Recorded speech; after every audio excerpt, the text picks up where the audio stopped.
Data structure के आज के क्लास में हम लोग स्टडी करने जा रहे हैं insertion and display in single link list.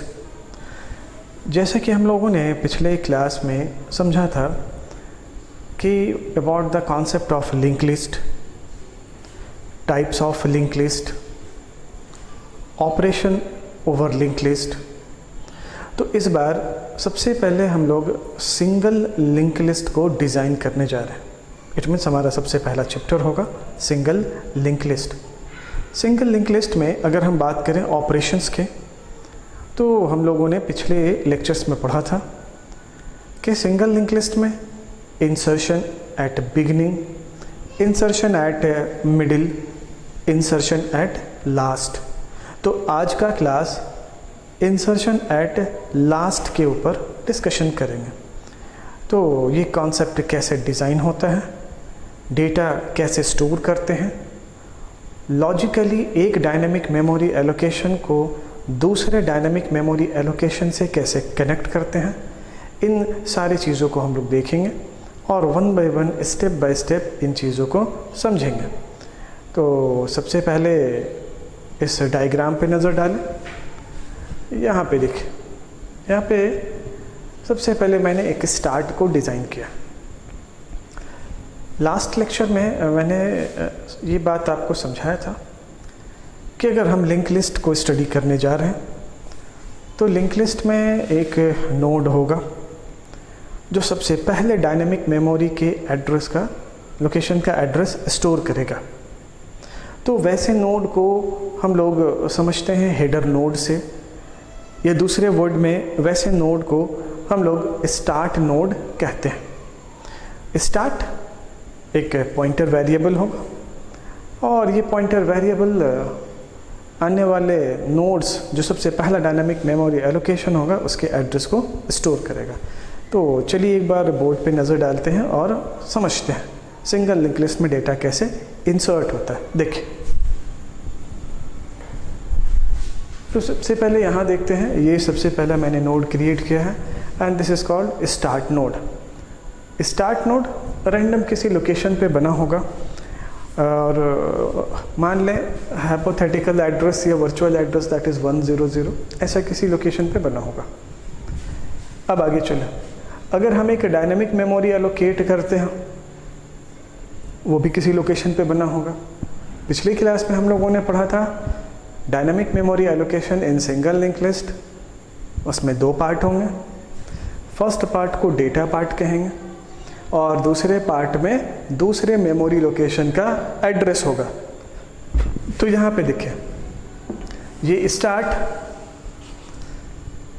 अगर स्टार्ट के पास 1001 आ जाए तो हम ये कह सकेंगे कि स्टार्ट के पास पहले डायनेमिक मेमोरी का एड्रेस आ चुका है।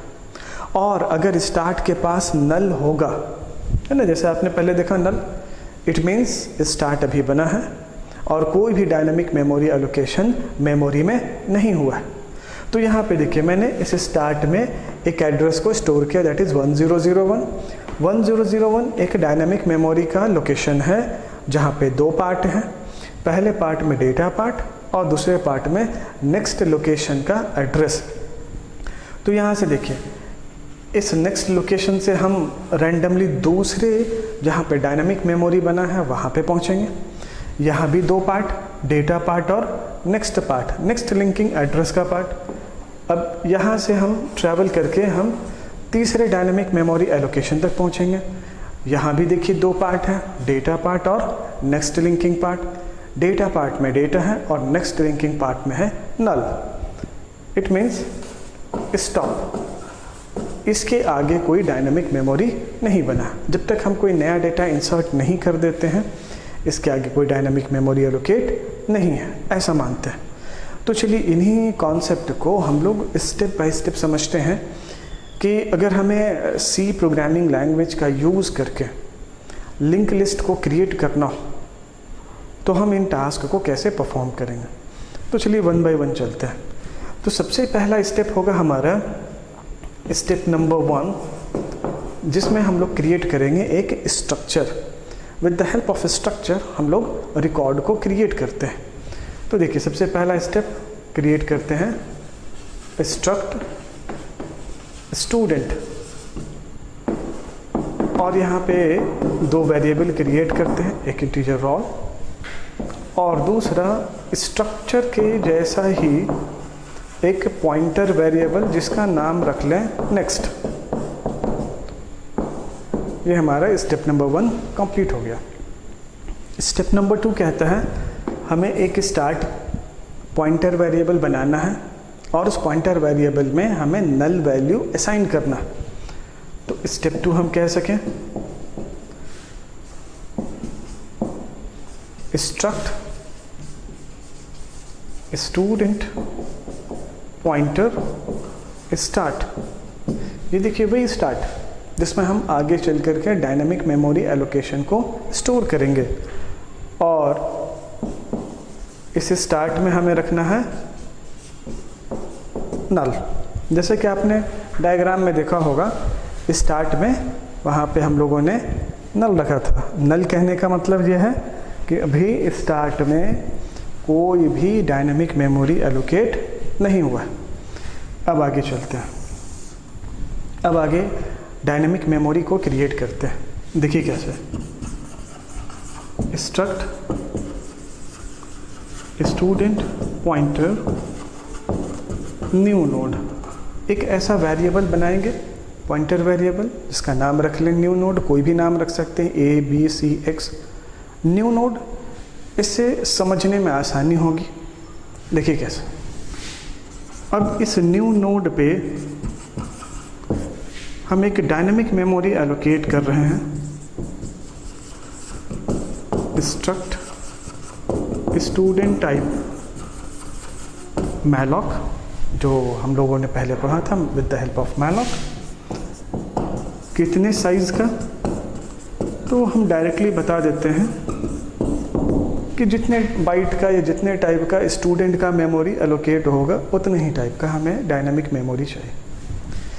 अब डायनेमिक मेमोरी बन जाने के बाद अगला टास्क हमारा होगा प्रिंटफ स्कैनफ का, क्योंकि डेटा स्टोर करना है। सिंपली यहाँ पे लिखते हैं इंटर रोल और स्कैनफ डेटा स्टोरेज की बात कर लें। तो हमें ये पता है कि जब भी स्ट्रक्चर पॉइंटर का कॉन्सेप्ट होता है तो पॉइंटर वेरिएबल के साथ हम एरो के कॉन्सेप्ट को यूज़ करते हैं और स्ट्रक्चर के मेंबर को एक्सेस करते हैं। अगर ये पॉइंटर नहीं होता, नॉर्मल स्ट्रक्चर होता, तो डॉट ऑपरेटर से स्ट्रक्चर के मेंबर को एक्सेस किया करते थे। लेकिन यहाँ पे पॉइंटर वेरिएबल है स्ट्रक्चर का, तो उसकी मदद से, पॉइंटर वेरिएबल की मदद से अगर हम मेंबर को एक्सेस करना चाहें तो हम एरो सिंबल का यूज़ करके एक्सेस कर सकते हैं, जो मैंने यहाँ पे लिखा। उसके बाद नेक्स्ट पार्ट आता है। देखिए this is the data part. कोई भी डायनेमिक मेमोरी एलोकेशन में दो पार्ट होंगे, डेटा पार्ट और नेक्स्ट पार्ट, एड्रेस पार्ट। तो अब यहाँ पे करें न्यू नोड के नेक्स्ट पार्ट पे हम मेंशन करेंगे नल। ये देखिए दो पार्ट, डेटा पार्ट और नेक्स्ट लिंकिंग पार्ट। इसका मतलब यह हो कि एक डायनामिक मेमोरी एलोकेट होगा, डेटा पार्ट में डेटा और नेक्स्ट पार्ट में नल। जैसे यहाँ पे देखिए, अगर इसे मान लें, अगर इन दो लाइन इन लाइन को समझना चाहें तो ऐसा समझते हैं कि अगर ये न्यू नोड मैलोक फंक्शन के हेल्प से एक डायनामिक मेमोरी एलोकेट होगा और उसका एड्रेस कहाँ होगा, न्यू नोड में। तो मान लेते हैं ये कोई डायनामिक मेमोरी एलोकेट होगा 4004 मान लेते हैं। अब उसके बाद प्रिंटफ, मॉनिटर पे मैसेज आएगा enter the roll. Data type हम करेंगे, डेटा कहाँ स्टोर होगा, न्यू नोड के रोल वाले पार्ट में, इट मीन्स डेटा पार्ट में। सपोज हमने यहाँ पे स्टोर किया 4।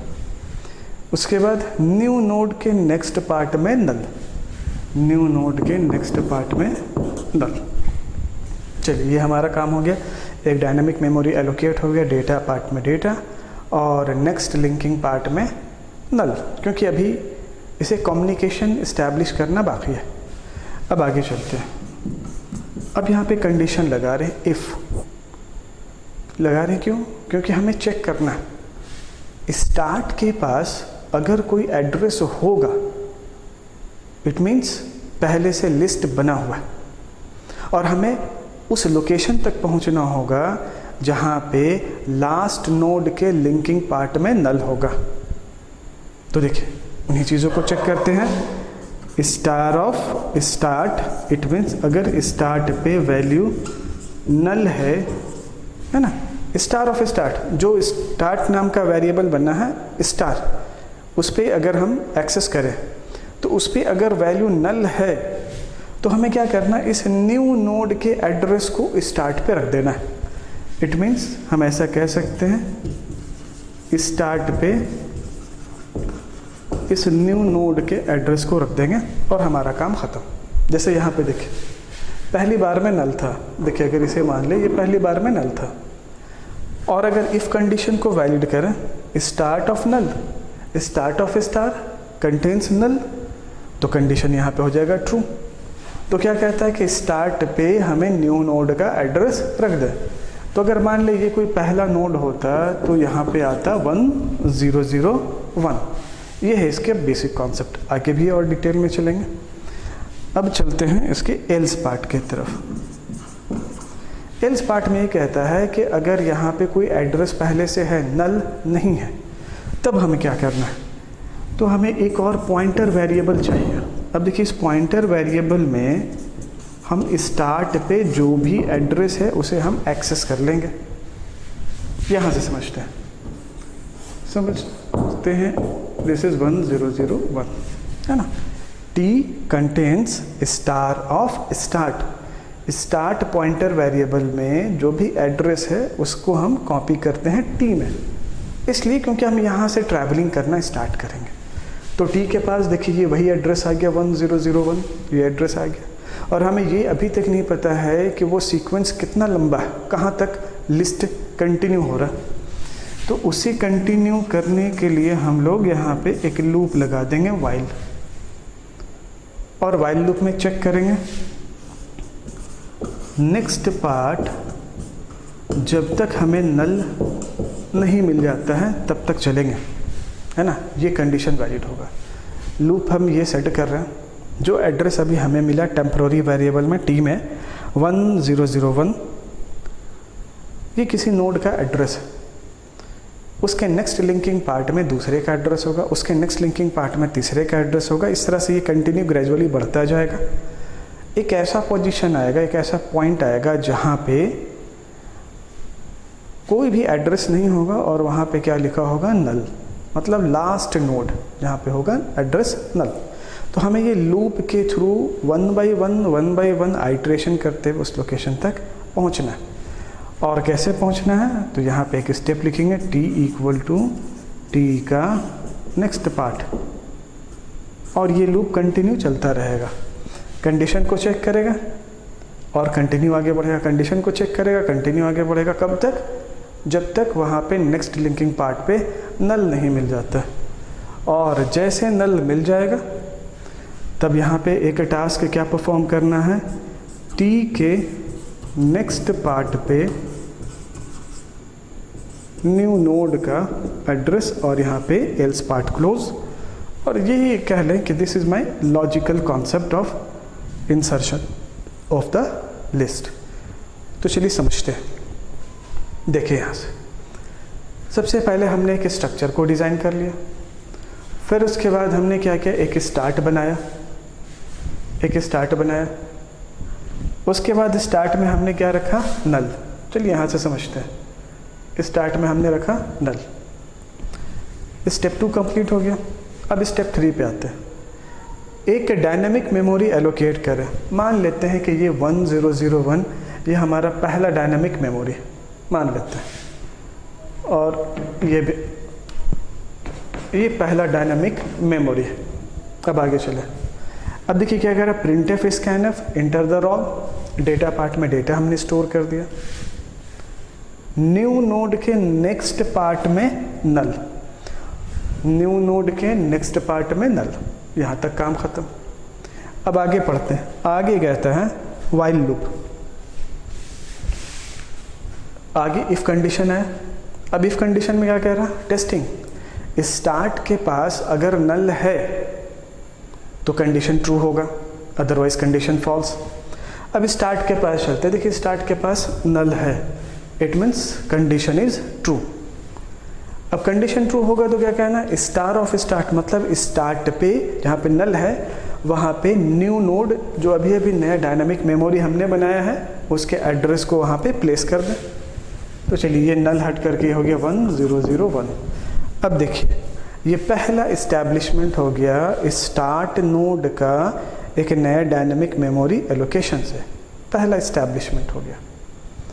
अब आगे चलते हैं और मान लेते हैं कि इस लॉजिकल कोड को फिर से हमने एग्जीक्यूट कर दिया, क्योंकि इफ़ के बाद जब इफ़ एग्जीक्यूट हो जाएगा तो वो एल्स पार्ट में नहीं जाएगा।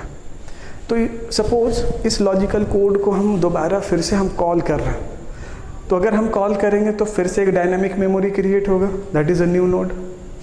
मान लेते हैं कि ये वो डायनामिक मेमोरी है, न्यू नोड 2002। डेटा पार्ट में डेटा मतलब रॉल वाले पार्ट में रॉल, और नेक्स्ट न्यू नोड के नेक्स्ट पार्ट में नल। तो मान लेते हैं यहाँ भी अभी स्टोर हो रहा है नल। चलिए ऐसा मान के चलते हैं। अब आगे चलते हैं, कहता है if start contains null value, नहीं कंडीशन फॉल्स, क्योंकि फर्स्ट टाइम में तो कंडीशन ट्रू हुआ था जब स्टार्ट के पास नल था, और स्टार्ट के पास नल था तो हमने एक डायनामिक मेमोरी एलोकेशन 1001 के एड्रेस को वहाँ पे स्टोर कर दिया था, जिससे स्टार्ट और पहले मेमोरी का कनेक्शन इस्टेब्लिश हो गया था। इस बार कंडीशन फॉल्स हो गया, तो अब वो कहाँ जा रहा है, एल्स पार्ट में। This is the very logical, थोड़ा पेशेंस से समझिएगा। अब यहाँ पे एक पॉइंटर वेरिएबल क्रिएट हो रहा है टी, और टी स्टार्ट पे जो भी एड्रेस है उसे स्टोर कर रहा, तो ये वही टी मान ले और उस पर एड्रेस स्टोर कर रहा 1001 जो पॉइंटर वेरिएबल के पास है। अब चलिए यहाँ पे लूप स्टार्ट करें, आइटरेशन। कब तक जाना है, जब तक हमें ऐसे लोकेशन पे ना पहुँच जाए जिस पे नल वैल्यू लिखा हो, मतलब लास्ट पोजीशन। तो अब देखिए क्या कहता है, टी 1001 कह रहा है उसके नेक्स्ट लिंकिंग पार्ट में जब तक नल नहीं आ जाता है तब तक ये चले। तो पहले चलते हैं टी 1001, इसके लिंकिंग पार्ट में पहली बार में ही नल मिल गया, इट मीन्स कंडीशन फॉल्स। नल नहीं मिला होता तब वो लूप आगे कंटिन्यू चलता है, बट पहली बार में नल मिल गया, कंडीशन फॉल्स हो गया। कंडीशन फॉल्स हो गया तो ये लूप से बाहर हो गया, लूप में गया ही नहीं। अब देखिए क्या कहता है, T it means address is 1001। तो 1001 में दो पार्ट है, रॉल वाला पार्ट है और नेक्स्ट वाला पार्ट है। तो हमें नेक्स्ट वाले पार्ट पे क्या लिखना है, टी के नेक्स्ट पार्ट पे न्यू नोड का एड्रेस। तो अभी अभी हमने क्या बनाया था 2002, तो ये देखिए 2002 यहाँ पे ऐड हो गया। तो this is the concept of insertion at the last, मतलब एक नोड के बाद दूसरा नोड हमने इंसर्ट कर दिया। चलिए एक और एग्जांपल लेते हैं। इट मीन्स अभी हमारा यहाँ तक हमारा लिंक लिस्ट क्रिएट है। एक और डायनामिक मेमोरी एलोकेशन करते हैं और मान लेते हैं कि इसी कोड को फिर से दोबारा कॉल किया गया। देखिए यहाँ पे क्या लिखा है, न्यू नोड क्रिएट हो रहा, उस पर डायनामिक मेमोरी एलोकेट हो रहा।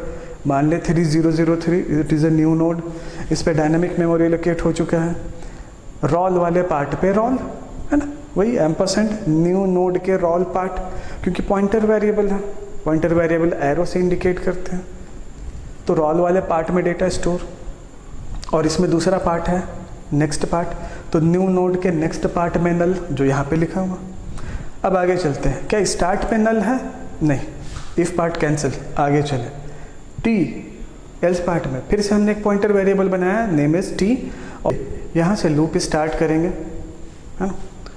और कब तक चलेंगे, जब तक टी का next part not equal to null हो जाए। और अभी हमारे पास टी का एड्रेस है, टी के पास कौन सा एड्रेस है 1001। इट मीन्स हम स्टार्ट करेंगे 1001 से। तो सबसे पहले चेक करते हैं इस कंडीशन को।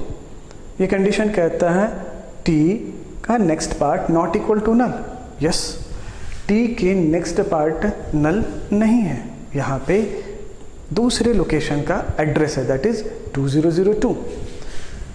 कंडीशन ट्रू हो गया, अंदर आते हैं और यहाँ पे आने के बाद क्या है, देखिए दो पार्ट है, टी असाइनमेंट ऑपरेटर और राइट हैंड साइड में है टी का नेक्स्ट। इट मीन्स टी के नेक्स्ट पे जो भी एड्रेस लिखा है उसे हमें कहाँ असाइन करना है, टी नाम के पॉइंटर वेरिएबल पे। तो टी का नेक्स्ट इट मीन्स 1001 का नेक्स्ट दैट इज 2002। तो 2002 जो एड्रेस है उसे कहाँ असाइन करना है, टी में। तो ये देखिए 2002।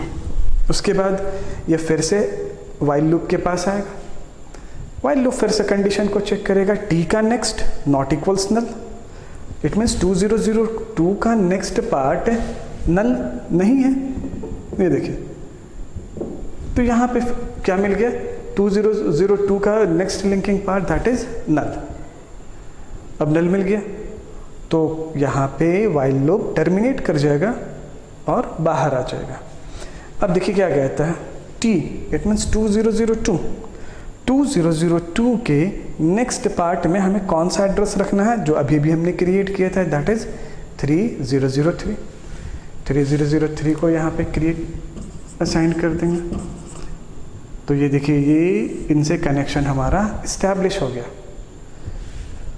चलिए एक और कॉन्सेप्ट, एक और एग्जांपल लेते हैं। सपोज इस लॉजिकल कोड को अगर हमने फिर से कॉल किया, जैसे कि मैंने बताया था कि dynamic memory allocation there is no limitation, जितनी बार हम चाहें उतना मेमोरी एलोकेट कर सकते हैं।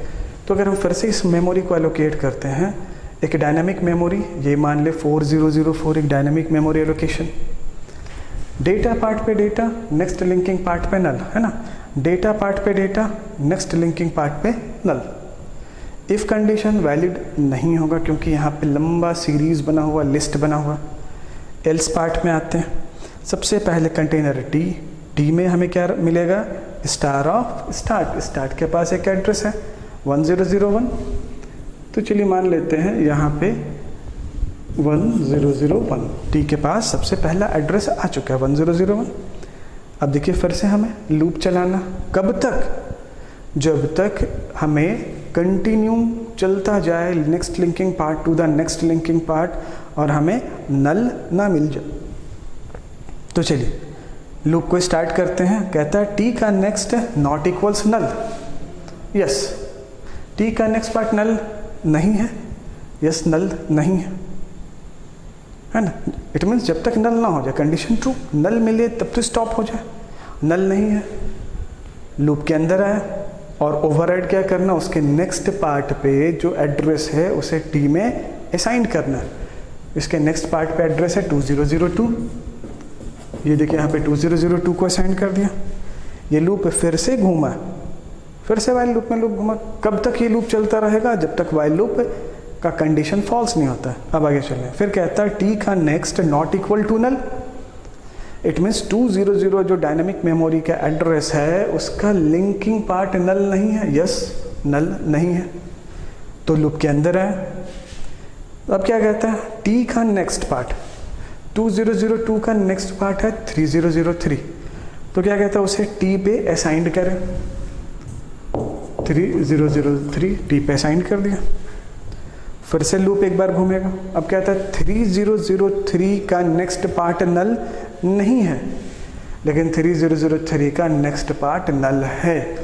तो यहाँ से ये टास्क लूप से बाहर आता है, टर्मिनेट हो जाएगा लूप। और अगला लाइन हमें क्या लिखना है, टी के नेक्स्ट पार्ट पे, टी का नेक्स्ट पार्ट इट मीन्स 3003 का नेक्स्ट पार्ट जहाँ पे नल था वहाँ पे क्या लिखना है, नए डायनेमिक मेमोरी का एड्रेस।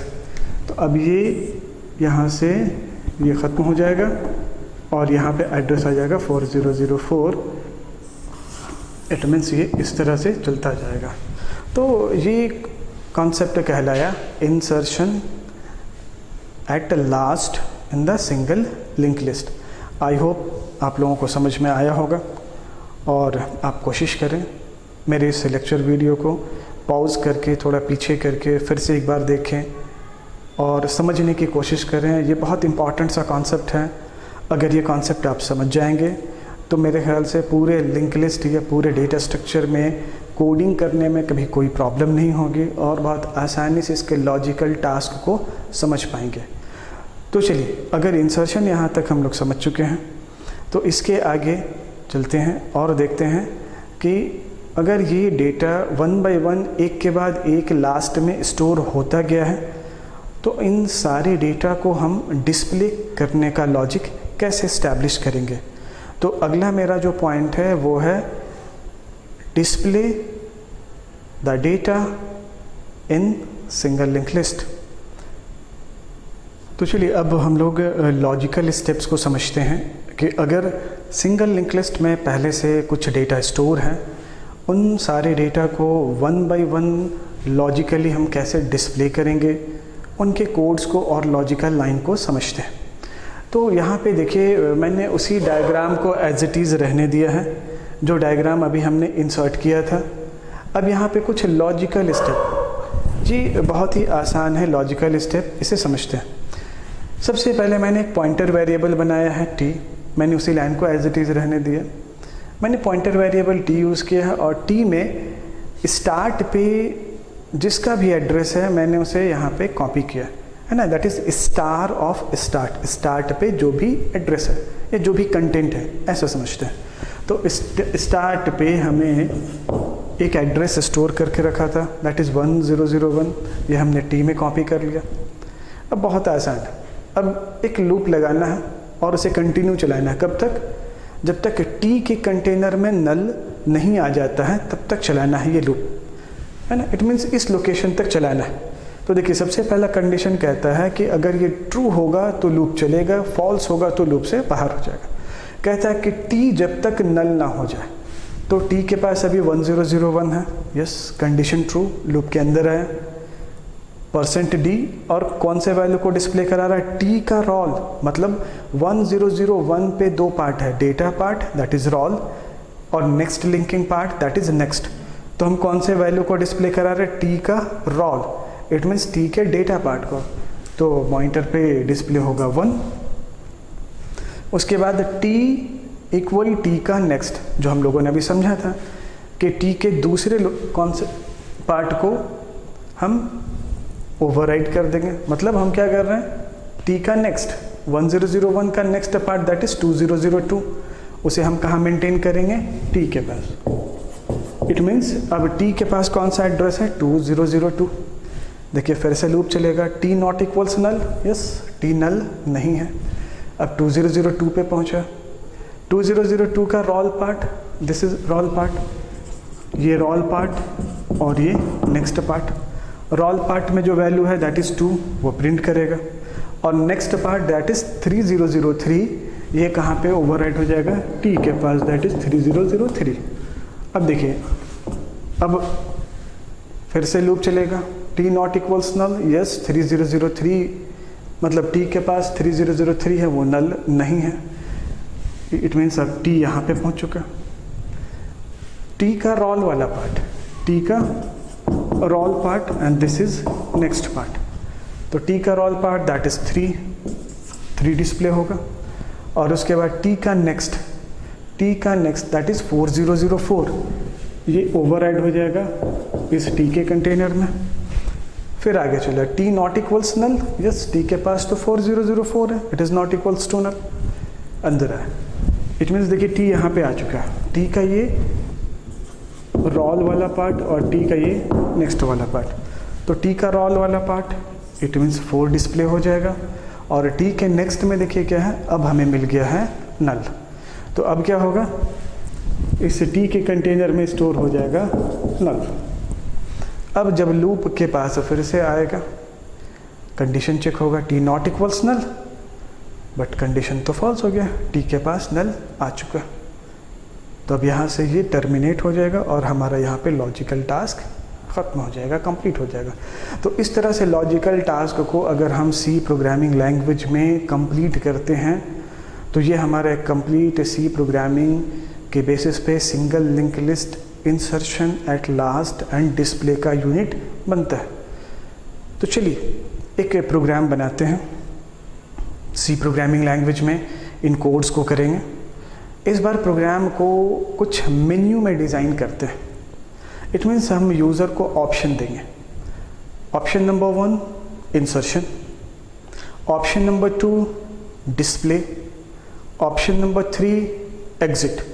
इट मीन्स इस कॉन्सेप्ट से ये पता चल रहा है कि अब जो हम प्रोग्राम बनाने जा रहे हैं वो प्रोग्राम पूरी तरह से यूज़र के कंट्रोल में होगा। यूज़र जब तक इंसर्ट करना चाहेगा उस मेन्यू पे इनपुट करता जाएगा और इंसर्ट होता जाएगा। इंसर्ट करना होगा तो 1 प्रेस करेगा, डिस्प्ले करना होगा 2 प्रेस करेगा।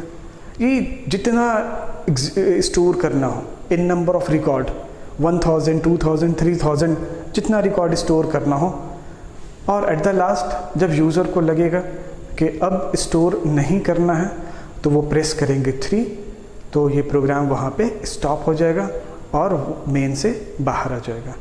तो चलिए इन्हीं चीज़ों को सी में कन्वर्ट करते हैं और आपके सामने यहाँ पे कोड डिज़ाइन करते हैं। ओके, तो जैसा अभी हम लोगों ने कॉन्सेप्ट ऑफ इंसर्शन को समझा एंड कॉन्सेप्ट ऑफ डिस्प्ले को समझा, तो इन्हीं टास्क को इम्प्लीमेंट करने के लिए कुछ लाइन मैंने यहाँ पे सी के टर्म पे लिखा है। तो चलिए 1 बाय 1 इन लाइन को समझते हैं और इन लाइंस का मीनिंग क्या हो रहा, इट मीन्स कंपाइलर कैसे इन चीज़ों को समझ रहा, फाइल कैसे इंपोर्ट हो रहा, ये सारा कुछ समझते हैं। तो चलिए, तो ये देखिए, ये यहाँ से यहाँ तक हम लोग सी में समझते हैं हेडर फाइल।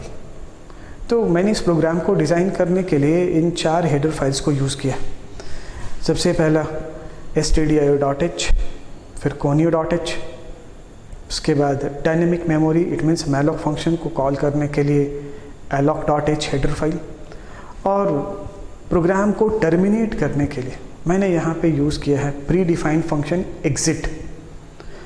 तो एग्जिट फंक्शन को यूज़ करने के लिए, एक्सेस करने के लिए process.h हेडर फाइल।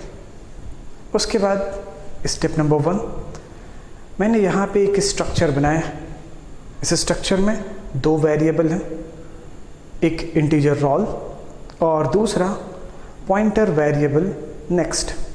ये pointer variable structure student type का ही है, जैसे यहाँ पे देखिए structure student, first variable is roll and the next variable is next, pointer variable of a structure type। यहाँ पे मैंने 2 फंक्शन को डिज़ाइन किया है। This function is called call by reference concept. इस फंक्शन में का एक नाम रखा है इंसर्ट और दूसरा फंक्शन डिस्प्ले। इंसर्ट फंक्शन में चूँकि ये कॉन्सेप्ट है कॉल बाय रेफरेंस का, यहाँ से इस फंक्शन के पैरामीटर से जो भी पास करेगा वो एक रेफरेंस पास करेगा। तो 2 function, insert function and display function. अब यहाँ से स्टार्ट होता है वॉइड मेन। वॉइड मेन में जो सबसे पहला काम, पॉइंटर वेरिएबल स्टार्ट। तो ये मान लें जब इस लाइन को एग्जीक्यूट करेगा कंपाइलर तो एक स्टार्ट नाम का पॉइंटर वेरिएबल बनेगा। सपोज कर लें कोई एक लोकेशन होगा, रैंडम लोकेशन होगा, दैट इज़ 1001। एज्यूम कर लें कि ये वेरिएबल किसी पर्टिकुलर लोकेशन पे क्रिएट हुआ होगा और उस लोकेशन का एड्रेस होगा 1001। अब आगे चलो, दूसरे लाइन में लिखी गई है start contains null. It means जैसे हम क्रिएट करें फौरन इसमें हम वैल्यू असाइन कर दें, दैट इज़ नल। अब इससे क्या होगा, इसमें जो भी डेटा होगा, जो पहले से गार्बेज एड्रेस होगा, वो क्लीन अप हो करके वहाँ पे हो जाएगा नल। तो नल देखिए हमारे कॉन्सेप्ट से मिलता जुलता है। मैंने कॉन्सेप्ट में क्या रखा था कि अगर स्टार्ट पे नल होगा तो हम ये मान लेंगे कि अभी कोई भी डायनेमिक मेमोरी एलोकेट नहीं हुआ। ये वही बात का इंडिकेशन बताता है स्टार्ट कंटेन्स नल। अब आगे चलते हैं। देखिए एक वेरिएबल मैंने बनाया है इंटीजर टाइप का वेरिएबल, दैट इज n। उसके बाद यहाँ से ये वाइल लूप यहाँ से स्टार्ट हो रहा और देखिए ये वाइल लूप यहाँ पे क्लोज हो रहा है। इस वाइल लूप के अंदर में एक मेन्यू मैंने डिज़ाइन किया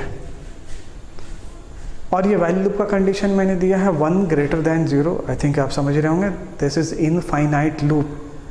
तो अब आप ये समझ गए होंगे कि मैंने एग्जिट फंक्शन का यूज़ क्यों किया, क्योंकि एक बार वाइल लूप जब स्टार्ट हो जाएगा ये कंटिन्यू इनफाइनाइट टाइम्स तक चलता रहेगा जब तक हम एग्जिट फंक्शन को कॉल ना करें। तो अगर आप यहाँ पे देखेंगे तो ये यहाँ पे बता रहा है 1 for insert, 2 for display, 3 for exit. User से चॉइस पूछेगा 1, 2 या 3 और वो वैल्यू कहाँ स्टोर होगा n में। और यहाँ से 3 केस है, if, else if. It means या तो इफ़ कंडीशन ट्रू होगा, अगर इफ़ कंडीशन ट्रू होता इट मीन्स अगर यूज़र ने इनका वैल्यू 1 प्रेस किया तो ये कंडीशन ट्रू होगा। और ये कंडीशन ट्रू होने का मतलब क्या है, कौन से फंक्शन को कॉल किया जाएगा, इंसर्ट नाम के फंक्शन को। अब देखिए जैसे इंसर्ट नाम का फंक्शन कॉल होगा यहाँ से क्या जा रहा है, एड्रेस ऑफ स्टार्ट। देखिए यहाँ से क्या जा रहा है, एड्रेस ऑफ स्टार्ट। तो यहाँ से ये पास हो जाएगा address of start, that is 1001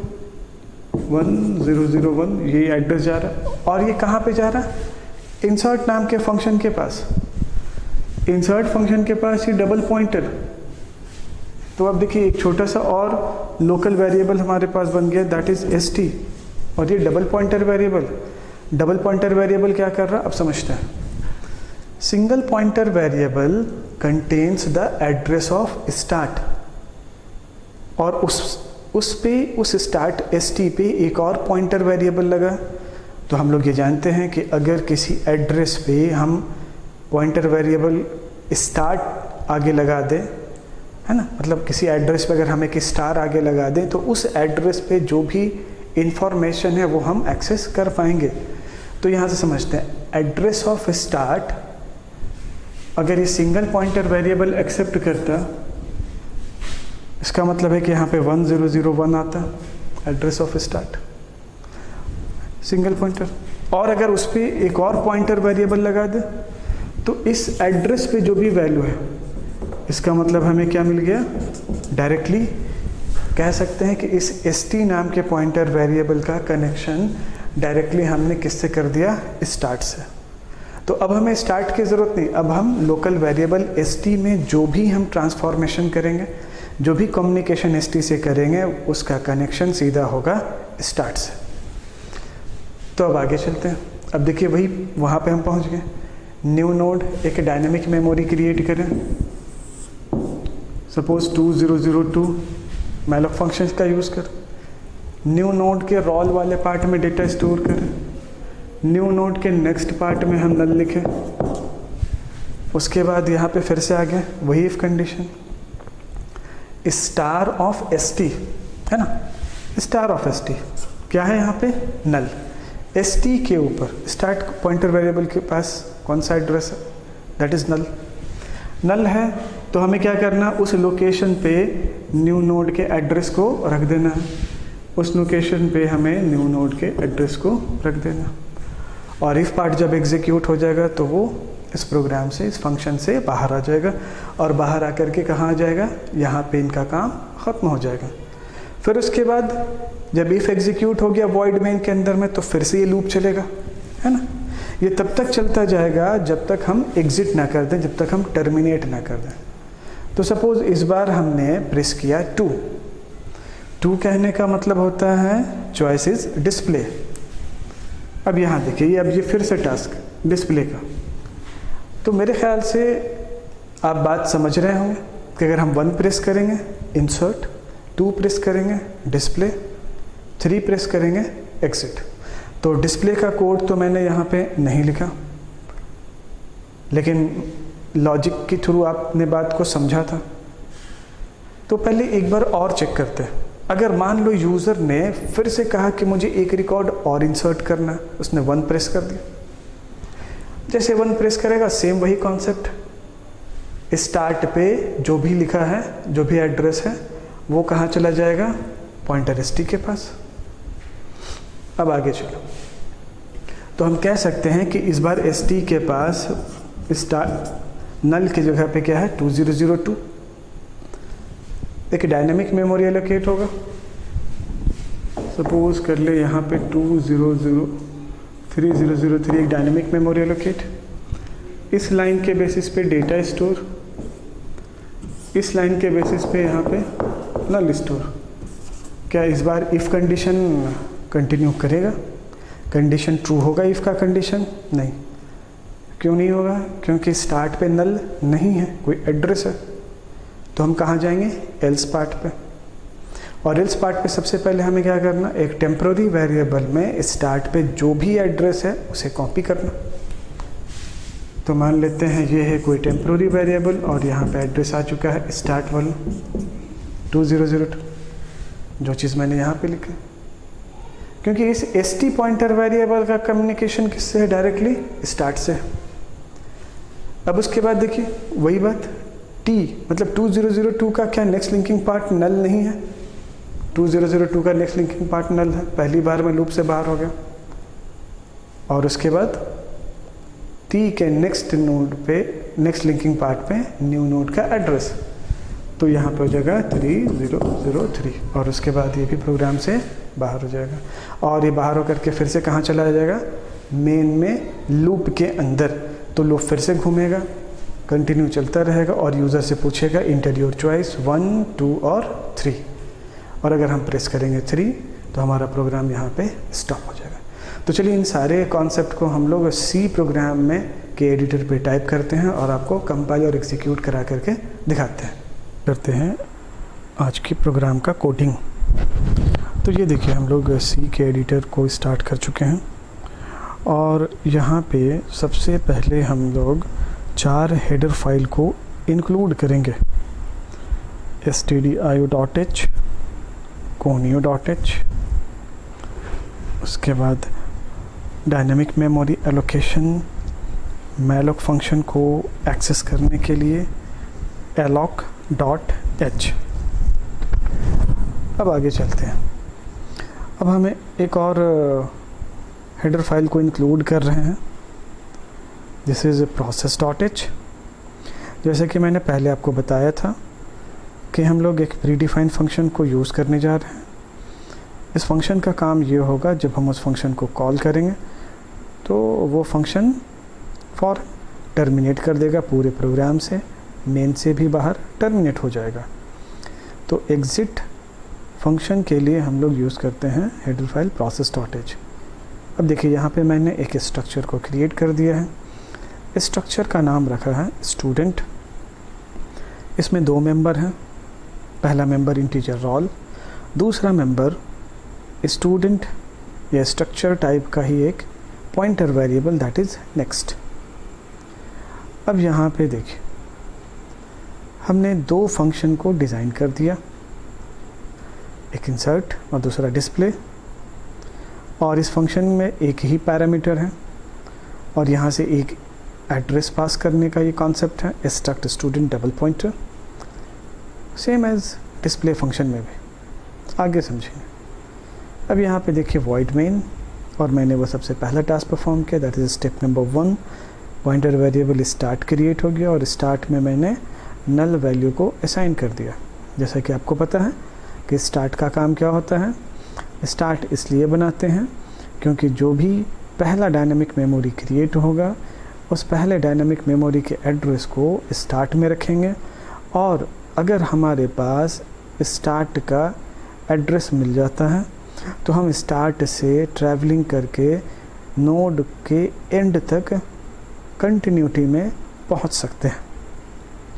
इसलिए स्टार्ट बहुत ही इम्पॉर्टेंट नोड होता है, ये यूँ कह लें कि स्टार्ट बहुत ही इम्पॉर्टेंट पॉइंटर वेरिएबल होता है, जिस पॉइंटर वेरिएबल के पास पहले डायनेमिक मेमोरी का एड्रेस होता है और उस डायनेमिक मेमोरी के नेक्स्ट लिंकिंग पार्ट से हम आगे कंटिन्यू कर सकते हैं।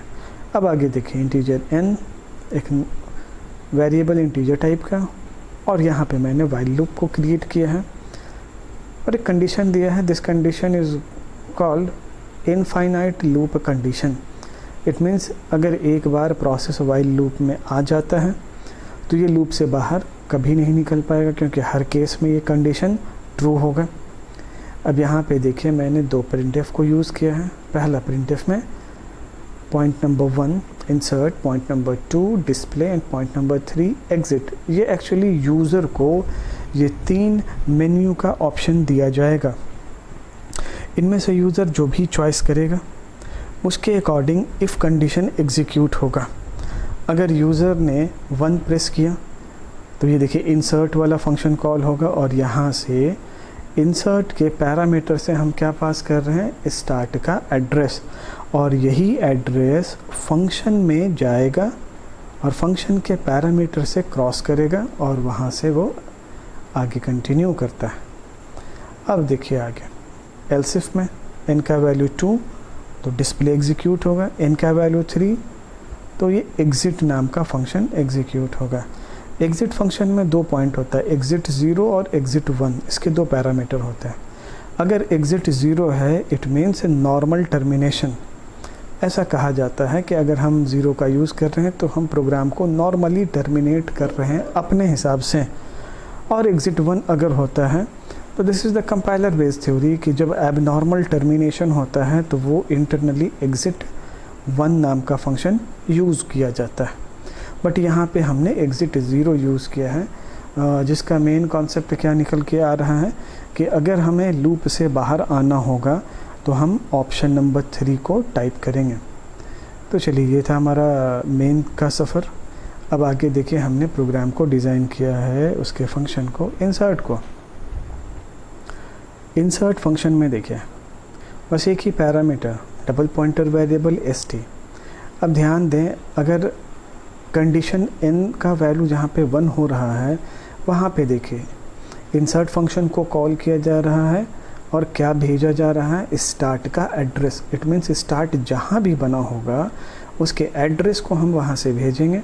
और ये डबल पॉइंटर वेरिएबल क्या करेगा, सिंगल पॉइंटर वेरिएबल होता है तो सिर्फ उसके एड्रेस को एक्सेस करता है, और डबल पॉइंटर वेरिएबल क्या करेगा, उस एड्रेस के ऊपर जो वैल्यू रखा है, तो स्टार्ट पे कौन सा वैल्यू रखा है, स्टार्ट पे सिर्फ एक ही वैल्यू रखा है, दैट इज़ नल।